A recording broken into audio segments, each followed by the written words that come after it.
할렐루야, 사랑하는 새벽나라 친구들, 여러분과 함께 목요일 말씀을 나누게 된 황유일 전도사입니다.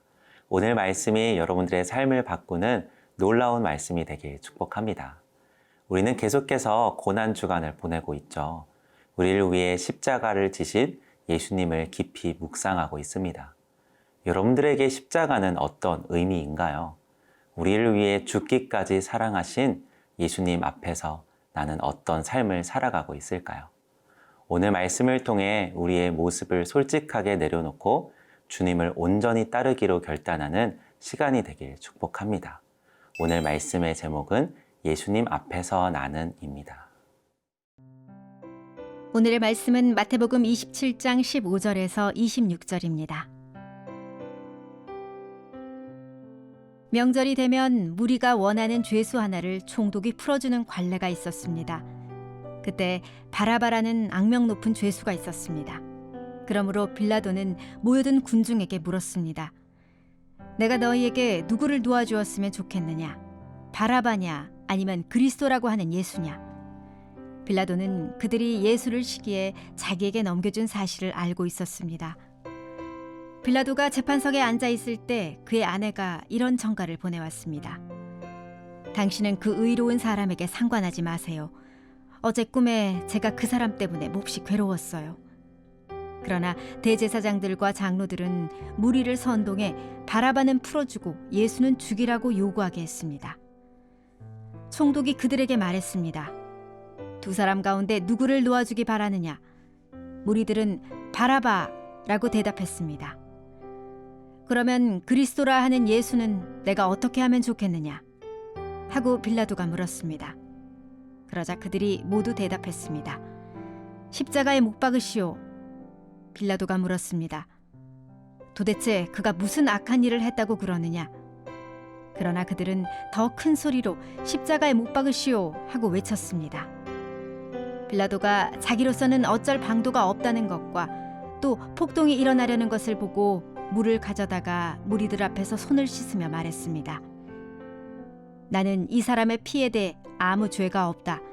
이 일은 너희가 책임을 져야 한다.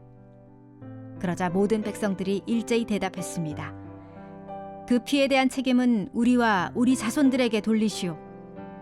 그러자 빌라도는 바라바는 놓아주고 예수는 채찍질한 뒤 십자가에 못 박도록 넘겨주었습니다. 예수님은 겟세마네에서 무리들에게 잡히시죠. 그리고 십자가의 길을 걸어가십니다. 먼저는 대제사장 안나스에게 신문을 받으셨어요. 그리고는 대제사장 가야바에게 끌려가셨죠. 이제 신성모독이라는 죄를 씌워 예수님을 죽이기 위해 유대 총독 빌라도의 법정으로 끌고 갑니다. 빌라도는 대제사장들과 장로들이 예수님을 시기에 자기에게 넘겨준 사실을 알고 있었어요. 그래서 풀어주려고 하나의 아이디어를 생각해냅니다. 우리 15절 말씀입니다. 명절이 되면 무리가 원하는 죄수 하나를 총독이 풀어주는 관례가 있었습니다. 6월절 절기에는 관습이 하나 있었는데 죄인 한 사람을 풀어주는 것이었어요. 그래서 빌라도는 예수님을 풀어주기 위해 바라바라는 악명 높은 죄수와 예수님 중에 누구를 풀어주면 좋을지 군중들에게 물어보죠. 그런데 대제사장들과 장로들은 무리들을 선동해서 바라바를 풀어주고 예수를 십자가에 못 박으라고 외치게 합니다. 이들의 눈에는 로마 군대에게 붙잡혀 무기력하게 있는 예수님의 모습이 결코 자신들을 구원해 줄 메시아로 보이지 않았을 거예요. 이와 반대로 국가의 해방을 위해 용감하게 싸우는 바라바가 오히려 이들에게 의로워 보였을 겁니다. 빌라도는 고민이 많았을 거예요. 왜냐하면 빌라도는 유대 총독으로 로마 황제가 맡겨준 땅을 잘 치리해서 안정을 유지해야 했어요. 그런데 만약에 폭동이 일어나면 자신이 책임져야 하는 거예요. 결국 모든 것을 잃지 않기 위해 빌라도는 예수님이 죄가 없음을 알았음에도 아내가 꿈을 통해 예수님은 의로운 사람이니 놓아주라는 이야기를 들었음에도 십자가에 못 박도록 넘겨줍니다. 사랑하는 친구들, 우리는 사도신경을 외울 때마다 이렇게 이야기하죠. 본디오 빌라도에게 고난을 받아 십자가에 못 박혀 죽으시고. 그런데 오늘 말씀을 읽다 보면 빌라도가 그렇게까지 나쁜 사람이 아니다라는 생각이 들죠. 예수님을 십자가에 못 박은 것도 아니고 나름 살리려고 애썼는데 왜 수천 년 동안 예수를 못 박은 사람으로 이름이 불리고 있을까? 여러분, 과연 그럴까요? 빌라도의 가장 큰 죄는 외면이었어요. 진리를 알고도, 죄가 없음을 알고도 군중들에게 예수님을 십자가에 달려 죽도록 내어주었죠. 진리를 알고도 외면한 빌라도의 죄로 인해 예수님은 십자가에 달리십니다. 사랑하는 새벽나라 친구들, 우리의 모습이 과연 빌라도의 모습과 다를까요? 우리는 예수님을 십자가에 못 박지 않았죠. 모욕하고 침뱉지도 않았어요. 그래서 상관없을까요? 우리는 예수님이 우리를 위해 십자가에서 피 흘리신 것을 알고 있습니다. 그러나 우리의 삶은 십자가와 상관없는 사람처럼 살 때가 많아요. 이것은 다시 예수님을 십자가에 못 박는 것입니다. 바라기는 교회에서만 크리스천이 아니라 세상에서도 크리스천으로 살게 되길 축복합니다. 신앙으로 손해볼까 봐 예수님을 부끄럽게 여기며 예수님을 외면하는 것이 아니라 당당한 크리스천이 되길 축복합니다.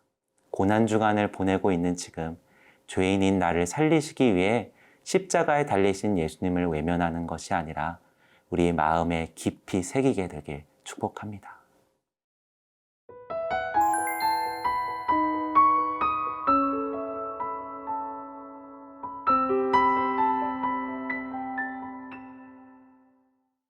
빌라도는 예수님께서 죄가 없다는 것을 분명히 알았어요.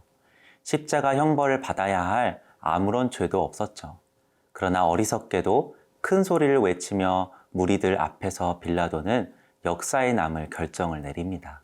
26절입니다. 그러자 빌라도는 바라바는 놓아주고 예수는 채찍질한 뒤 십자가에 못 박도록 넘겨주었습니다. 이렇게 끝난 빌라도의 법정은 악한 사람들이 승리한 것처럼 보입니다. 예수님을 십자가에 못 박게 되었을 때 그들은 승리한 줄로 알았을 거예요. 그러나 이 법정을 통해 명확하게 알 수 있는 것은 예수님께서는 죄가 없다는 것이었어요.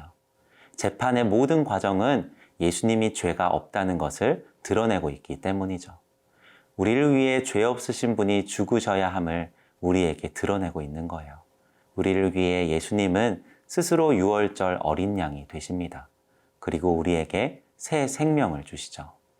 우리가 지금 이 시간을 고난주간이라고 말하며 특별한 마음으로 지키고 있는 것은 예수님께서 받으셨던 고난이 우리에게는 소망이요, 구원이 되기 때문입니다.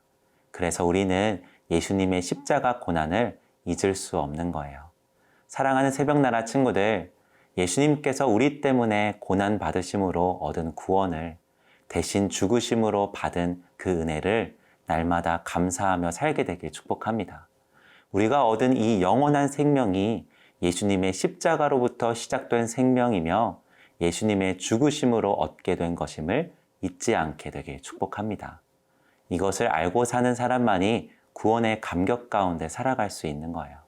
세상이 뭐라고 선동하든 사람들이 어떤 시선으로 바라보든 뭐라고 말하든 예수님의 길을 걸어갈 수 있는 거예요. 이것을 명확하게 아는 사람만이 교회에서와 세상에서 같은 모습으로 살아갈 수 있습니다. 고난주간의 십자가의 의미를 깨닫는다면 2023년 고난주간은 우리 인생에 있어서 가장 중요하고 복된 시간이 될 줄로 믿습니다. 여러분 혹시 이 찬양 아세요? 하나님 크신 사랑은 증량다 못하며 영원히 변치 않는 사랑 성도여 찬양하세.